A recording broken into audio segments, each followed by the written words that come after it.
Alright, so for your dry brining, you're going to take kosher salt, and you're going to do 3 tablespoons.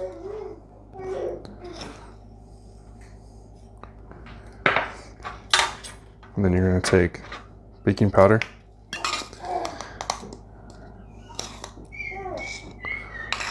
Do 1.5 tablespoons. So you basically have a 2-to-1 ratio, salt and baking powder. Mix that up with your hand real quick.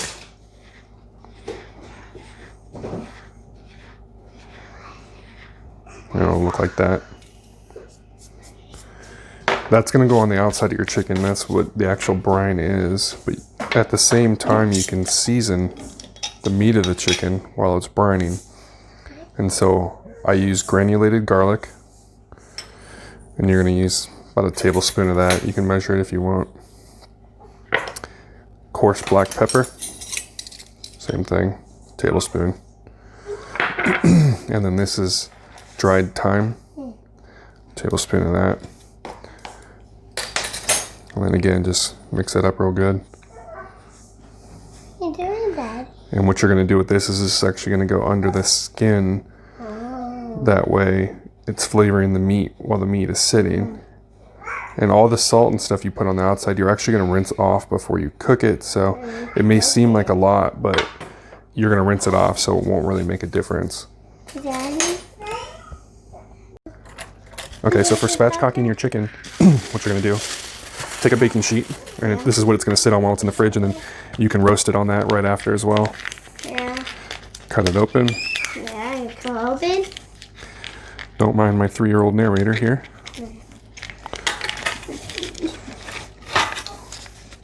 Is that the chicken?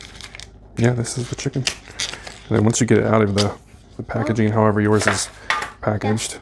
You already did that. Yes. There we go. Okay, you want to go ahead and take the neck Neck? and any giblets that it may have come with out of the cavity.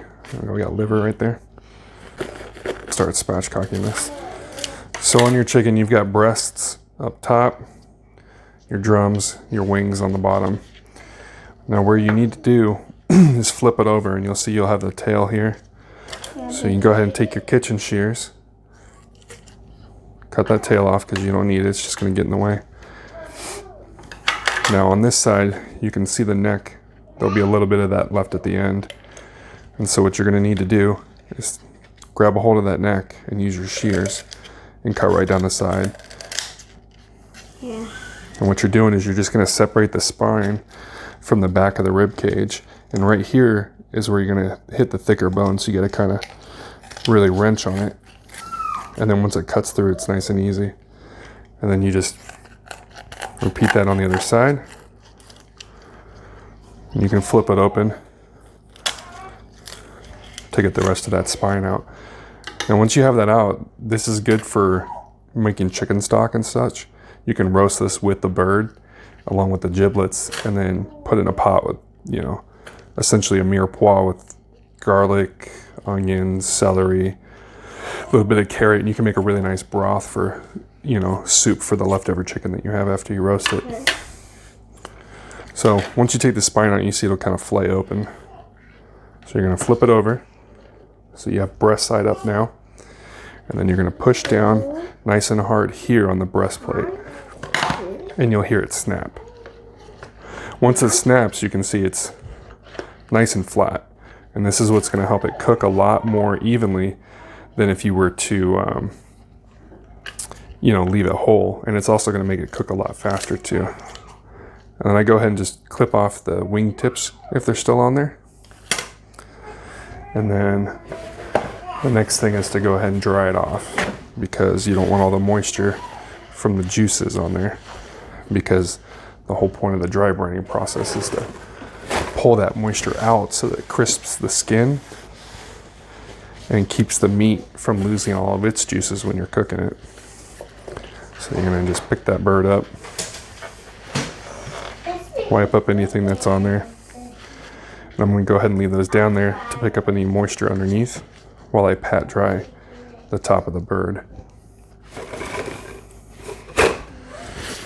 So you just want to get it as dry as possible. Make sure you check under your legs here. Also in the wing cavities.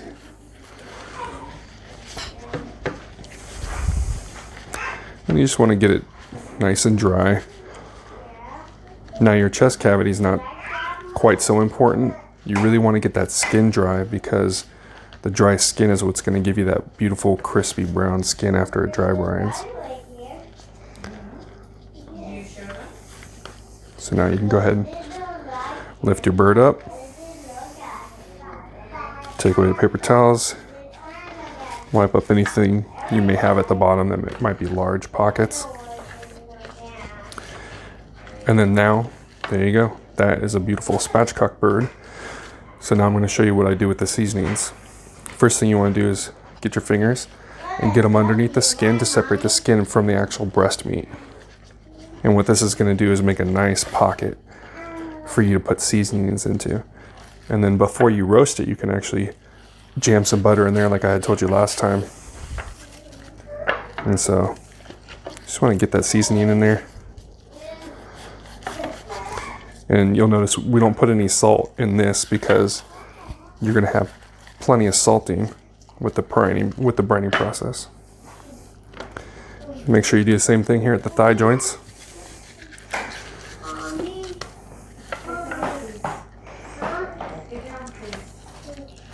And don't be afraid to tear that skin away because it's just going to lay right back down again.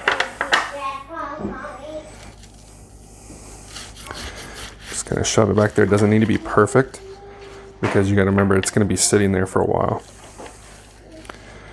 And then just season your underside.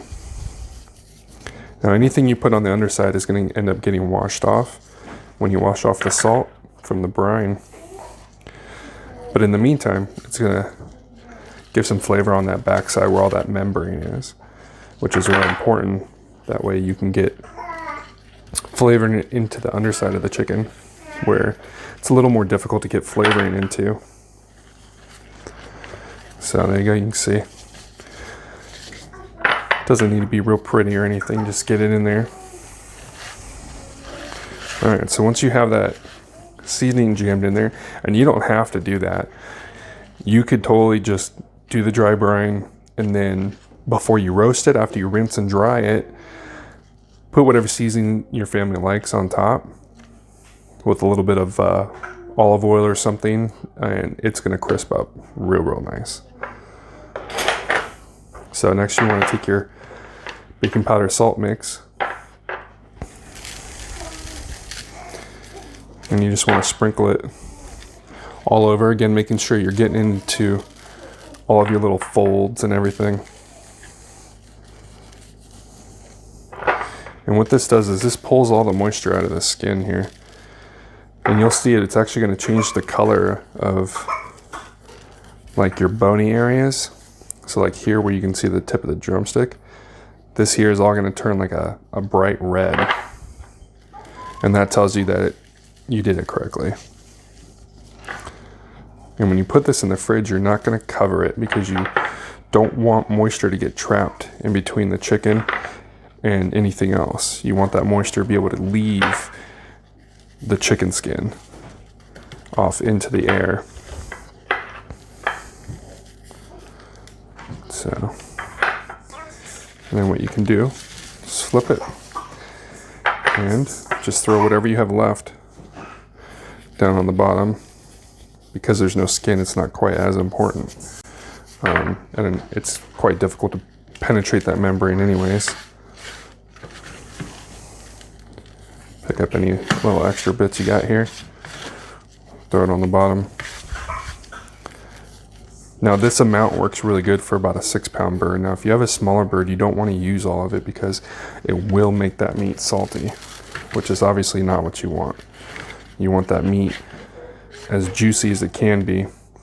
And you're just going to kind of tuck the legs, keep the bird nice and close to itself. That way you don't get anything that dries out, especially with these wings here, because these areas will dry out real bad.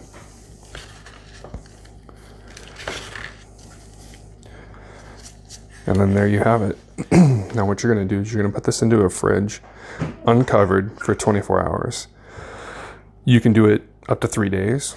24 hours for a small bird like this is actually perfect because the salt will get down deep enough and you'll get all those natural flavors of the chicken coming through from the bones. So it's going to be real tasty. And then after the 24 hours, you're going to pull it out, rinse it real good underwater, get all of the salt, the baking soda, all that stuff off, because you don't want that there. That will make it real weird tasting, very salty, and baking powder tastes terrible. Once you rinse it off real good, put it back on a clean sheet, dry it off just like we did before. Once it's dry, you can apply your seasoning, butter under the skin, whatever you want to do for that particular bird. And then you're going to go ahead and put it in the oven and roast it, and I'll send you the heating directions for that. And basically roast it until you get 170 here in the joints. Once you hit 170 in the joints, usually you're okay.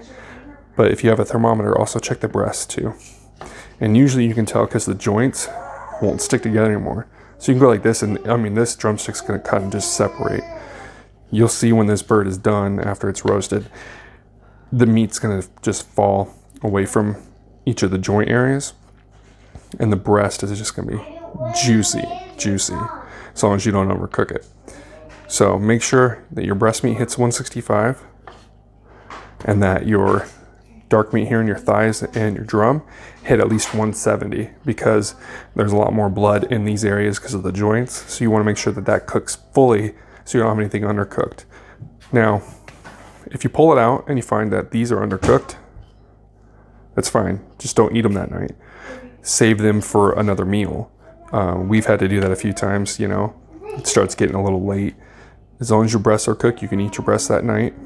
Your wings are going to be fine, but your drums and your thighs may be a little undercooked still. So just save those, use them for something else, or heat them up for lunch the next day, whatever. And that is it.